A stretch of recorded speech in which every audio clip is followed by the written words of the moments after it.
Hi friends, welcome to டூபர்ட் channel. இன்றைக்கி நம்ம சேனலில் உடலுக்கு வலிமை தரக்கூடிய சுவரொட்டி எப்படி பண்ணுறதுன்னு பார்க்கலாம். வீடியோவை ஸ்கிப் பண்ணாமல் ஃபுல்லாக பாருங்கள். இந்த சுவரொட்டி சாப்பிட்றதுனால ஹீமோக்ளோபின் அளவு கம்மியாக இருக்கிறவங்களுக்கு பிளட் வந்து நல்லா சர்க்குலேஷன் ஆகி நல்லா பிளட்டு நிறையா ஊறும்.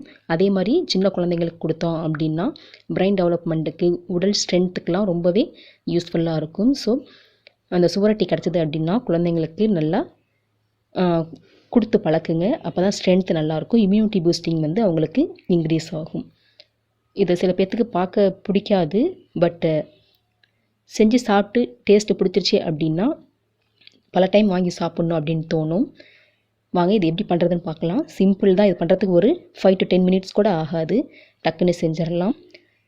எப்படி பண்ணுறதுன்னு பார்க்கலாம். நான் அதுக்காக 2 பீஸ் சுவரொட்டி எடுத்து நல்லா க்ளீன் பண்ணிவிட்டு சின்ன சின்ன பீஸாக கட் பண்ணி வச்சுருக்கேன்.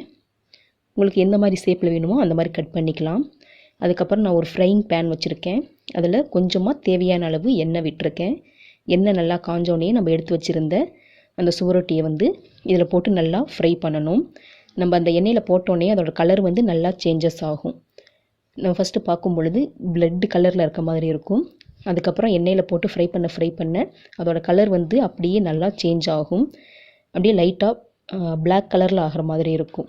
அதுக்கப்புறம் அதோடைய தேவையான அளவு உப்பு சேர்த்துக்கலாம். கொஞ்சமாக மஞ்சத்தூள் சேர்த்துக்கிறோம். மஞ்சத்தூள் சேர்த்தோம் அப்படின்னா அந்த ஸ்மெல் வந்து இல்லாமல் இருக்கும். ஸோ தேவையான அளவு மஞ்சத்தூள் சேர்த்துட்டு நான் கொஞ்சமாக இதுக்கு மட்டன் மசாலா எடுத்திருக்கேன். மட்டன் மசாலா, கரம் மசாலா, உங்களுக்கு எது விருப்பமோ இது வேணாலும் போட்டுக்கலாம். இவ்வளோ தான் நம்மளுக்கு இதுக்கு சேர்க்க வேண்டிய இன்க்ரீடியண்ட். வேறு எதுவும் சேர்க்க தேவையில்லை. இதை அப்படியே நம்ம மீடியம் ஃப்ளேமில் வச்சு நல்லா நம்ம ஊற்றிருக்க எண்ணெயெல்லாம் நல்லா சுண்டு வரணும். இதோட சைஸு வந்து கொஞ்சம் சின்னதாக ஆகும். அந்த அளவுக்கு நல்லா சுருள ஃப்ரை பண்ணி எடுத்துக்கணும். மீடியம் ஃப்ளேமில் வச்சுட்டு நல்லா மிக்ஸ் பண்ணி விட்டுட்டே இருக்கணும். அடிப்பிடிக்க விட்டுறாமல் நல்லா சுருள வெந்து வரணும். பாருங்கள், நல்லா 10 minutesக்கு அப்புறம் நல்லா வெந்து வந்திருக்கு.